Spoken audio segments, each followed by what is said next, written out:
Pengalaman indah itu terjadi 2 tahun yang lalu, di mana saat itu suamiku membawa Seno, putra kandungnya ke rumah. Sebelumnya, perkenalkan namaku Rohana. Aku seorang ibu rumah tangga, berusia 45 tahun, yang mempunyai 2 putra. Rohim 10 tahun, dan Rahman 8 tahun. Di usia kepala 4, aku masih aktif bekerja di kantor perpajakan.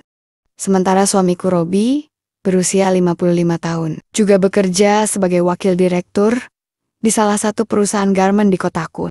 Aku menikah dengan Mas Robi ketika dia sudah menjadi duda dengan 1 anak bernama Seno, usianya 25 tahun.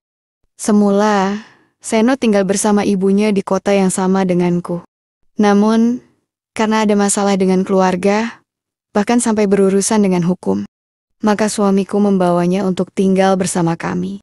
Terhitung, sudah 3 bulan Seno tinggal di rumahku.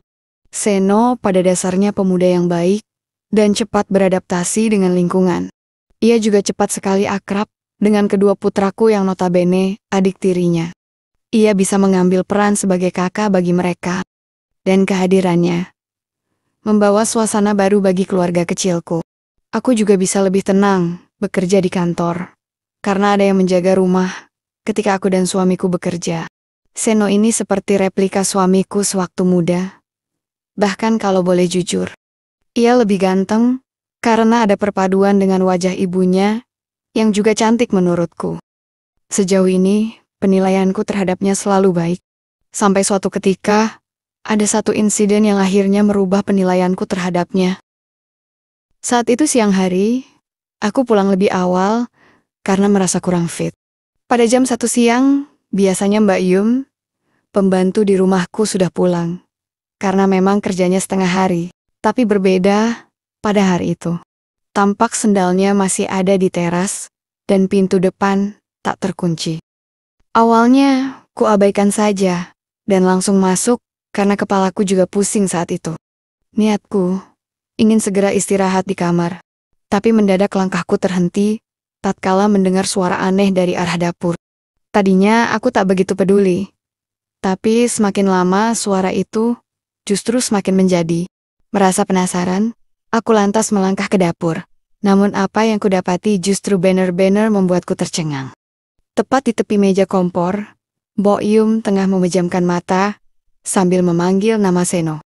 Bahkan seluruh kabinet serta segitiganya sudah tanggal begitu saja, sementara Seno dengan semangatnya mendayung sampan menuju pelabuhan yang Mbok Yum jaga. Saking kagetnya, aku sampai terpaku karena tak percaya. Bagaimana mungkin Mbok Yum yang bahkan lebih tua dariku bisa menyelesaikan masalahnya dengan putra tiriku itu. Dan yang paling membuatku heran, mereka sempat berbincang-bincang dengan bahasa yang cukup menantuang. Mas Seno, wes sering yokoyong ini, suara Mbok Yum dengan logat Jawanya. Belum, Mbok.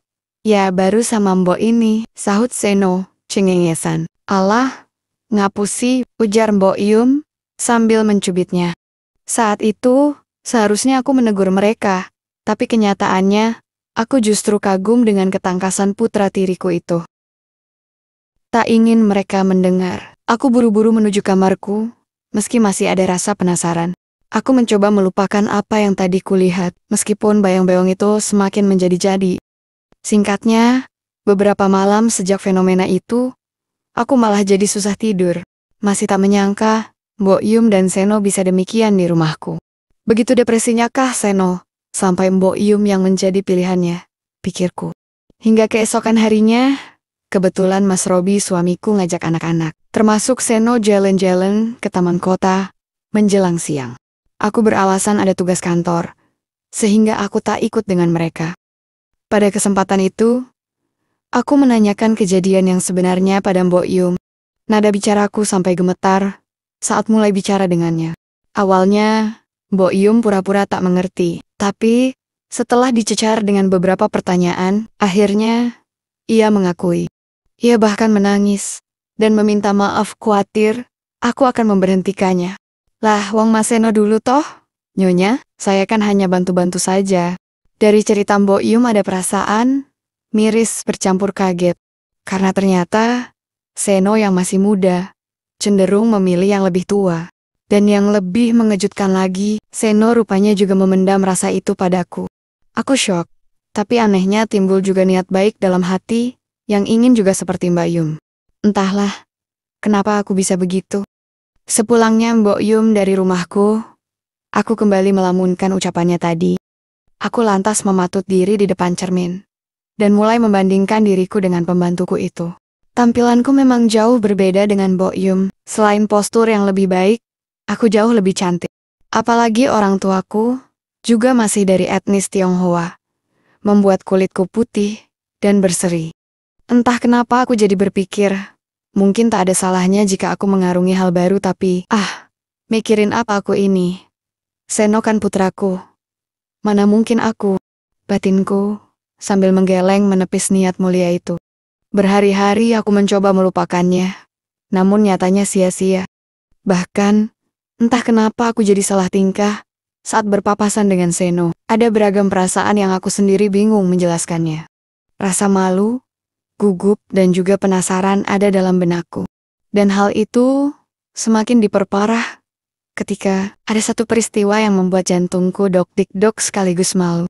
Yaitu ketika pagi, saat semua masih belum terjaga. Aku baru saja selesai mandi, buru-buru berlari ke kamarku karena ada pertemuan di kantorku. Namun sayangnya, ketika hendak sampai di depan kamarku, aku justru terpeleset hampir jatuh. Entah secara kebetulan atau apa, Seno yang baru keluar dari kamarnya refleks menangkapku. Alhasil, kami saling menatap canggung. Namun yang membuatku malu, Hanwokku ikut jatuh, dan otomatis Seno pun terpaku. Mama, ujarnya memperhatikan fenomena alam semesta tersebut. Dengan segera aku satset, lalu segera menuju kamarku. Mama pekmi zino, ujarku, salah tingkah. Tapi tiba-tiba Seno justru menarik tanganku. Ih, apa sih Seno? Ia hanya tersenyum, lalu membiarkan aku berlalu. Sejak pagi itu, pikiranku makin kalut. Selama di kantor, aku terus memikirkan hal itu. Bahkan ketika malam hari kami sekeluarga makan malam bersama, kudapati Seno beberapa kali menoleh ke arahku. Ia tersenyum, namun anehnya, aku justru salah tingkah dan tersipu. Sebelumnya ia tak pernah seberani itu. Beruntung suami dan anak-anak sedang sibuk dengan makanan mereka, sehingga tak ada yang menyadari kejanggalan itu. Hingga hal yang aku khawatirkan itu, akhirnya terjadi juga. Jumat pagi, mendadak suamiku ditugaskan keluar kota selama seminggu. Dan Sabtu paginya, dua anakku juga pergi acara persami yang diadakan oleh sekolah. Malam harinya, setelah sarapan aku sengaja mengurung diri di kamar, berharap tak terjadi hal-hal yang tak diinginkan. Apalagi saat itu, hanya aku dan Seno di rumah. Aku bersantai di kamar sambil mengerjakan laporan kantor di laptopku. Sampai tak lama kemudian, dering ponsel menghentikan pekerjaanku. Nampak di layar ponselku, ada nomor tak dikenal mengirim pesan WhatsApp padaku. Mah, lagi apa? Aku terpaku pada foto profilnya. Rupanya Seno, putra tiriku. Kalau ada perlu, ngomong saja. Kita kan serumah, begitu balasanku. Bukannya membalas, Seno justru mengirim semua file yang membuatku berdeswir saat itu. Sebuah jepretan perahu hormatnya yang cukup membuat jantungku berdebar saat itu. Otomatis, niat mulia yang selama ini kuredam, timbul saat itu. Rasanya ingin aku menegurnya. Tapi aku khawatir jika ia semakin berani nantinya. Akhirnya aku diamkan pesan itu, sengaja tak membalas dan memilih istirahat malam itu. Namun rupanya, hingga dini hari, aku tetap tak bisa memejamkan mataku. Pikiranku kembali kalut, apalagi sejak Seno mengirimkan pesan gambar itu padaku. Aku jadi membayangkan, bagaimana jika perahu Seno melaju pada pelabuhanku. Apalagi akhir-akhir ini aku memang jarang mendapat siraman rohani dari Mas Robi. Selain itu, beberapa hari yang lalu, Mas Robi juga memberitahu, jika minggu depan Seno akan kuliah di luar negeri. Jadi kemungkinan kami tak akan bertemu kembali. Perang batinku sudah mulai tak rasional. Bahkan terjadi banjir bandang di pelabuhanku mengingat Mbak Yum dan Seno waktu lalu. Hingga ingatan itu akhirnya memaksa langkah kakiku berjalan untuk menemui Seno saat itu. Aku melangkah dan berhenti tepat di depan pintu kamarnya, lalu diam cukup lama sebelum akhirnya masuk. Tampak Seno terlelap, sementara aku yang dilanda badai mulia terus melangkah, lalu duduk di sampingnya. Pikiranku sudah susah kujelaskan, apalagi netraku tertuju pada perahu di balik kabinetnya, yang juga terlelap bersama pemiliknya. Entah dari mana datangnya tekad itu, tanpa sadar, ku ambil perahu itu dan memberi perhatian lainnya. Sontak saja Seno kaget. Ia terjaga dan tak percaya. Namun, anehnya mendadak ia tersenyum setelah tahu jika aku yang hadir saat itu. Sejak kapan Mama di sini? Aku tak menjawab dan lebih terfokus pada bantuan bencana alam tersebut. Namun, siapa yang mengira, sedetik kemudian, Seno justru beranjak dan menyambut niat mulia nan ceria tersebut. Aku yang semula kerja bakti, justru beralih menjadi bakti kerja. Seno mengambil 2 anugerah di antara benua-benuaku. Lalu perhatian, ia haturkan saat itu. Aku benar-benar tak percaya, tapi ada perasaan gembira ria. Akhirnya harapan mulia tersebut tak hanya menjadi angan. Hingga pada saat Seno berjalan ke arah rerumputan itu, lantunan syahdu Melayuku kumandangkan di sana. Rupanya, selain tekun, Seno juga set-set orangnya. Pantas saja Mbak Yum pembantuku semakin rajin kerja di rumahku. Beberapa langkah serta solusi disarankan untuk menyelesaikan permasalahanku. Hingga pada saat Seno meletakkan perahu pada pelabuhan yang kujaga. Ceramah rohani serta pidato presiden pun bergema di lapangan negara. Sungguh aku tak mengerti dengan pikiranku. Ada rasa sesal, tapi juga ada bahagia. Tapi jika aku pikir-pikir, bukankah aku hanya sekedar membantu? Dan bukankah sebagai manusia kita harus saling membantu? Lagi pula minggu depan, Seno juga sudah tak di rumahku. Setelah melanjutkan perahu dengan volume sedang, akhirnya baik aku dan Seno pun tiba di tujuan utama. Dan saat itulah aku lega, lantaran apa yang menjadi bebanku bisa terselesaikan saat itu. Singkatnya, aku terdiam dan bingung cukup lama. Aku yang semula pede, mendadak gugup dan malu. Apalagi masalah tersebut berasal dariku. Maafin Mama Seno, seharusnya Mama. Ujarku terhenti ketika Seno menimpali. Seno, ngerti kok Ma, Seno juga yang salah. Salah? Kenapa Sen? Tanyaku, walaupun sebenarnya aku tahu. Salah sudah mengagumi Mama sejak dulu. Mama sudah tahu kok, tapi nggak mungkin kan Sen, ujarku. Tertawa. Iya Mah, lagi pula sudah ada Papa, dan anak-anak juga, sahutnya, menunduk. Iya San. Tapi Mama yakin kok, suatu saat nanti, kamu pasti dapat yang lebih baik dari Mama. Seno hanya mengangguk, sementara aku dengan berat hati, pergi meninggalkannya. Aku melangkah menuju kamar, dengan membawa rasa sesal, sekaligus perasaan, yang sulit untuk kuartikan. Singkatnya, hari perpisahan itu pun, akhirnya datang juga.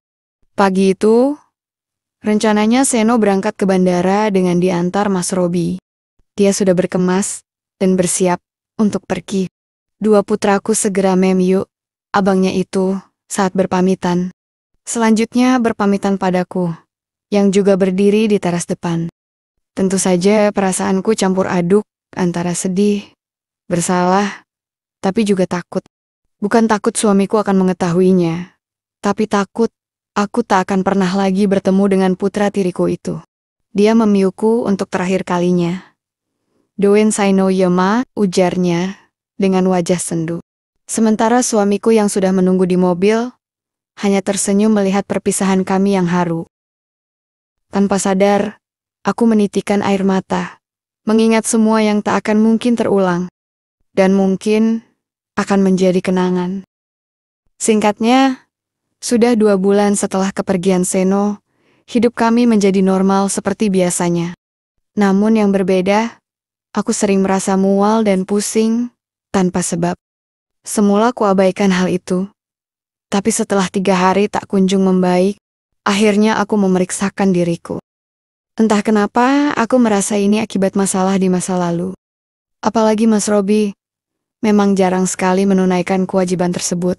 Dan benar saja, setelah pemeriksaan tersebut, aku dinyatakan halim. Kendati demikian, aku tak begitu khawatir, karena yakin nanti wajahnya akan mirip suamiku. Begitulah kisah yang kualami beberapa tahun yang lalu. Tentu saja, kisah ini tak patut dicontoh dan ditiru. Di sini aku hanya membagi pengalamanku. Ambil positifnya dan buang jauh negatifnya. Dan semoga dengan kisah ini membuat kita lebih teguh imannya. Amin ya robbal alamin.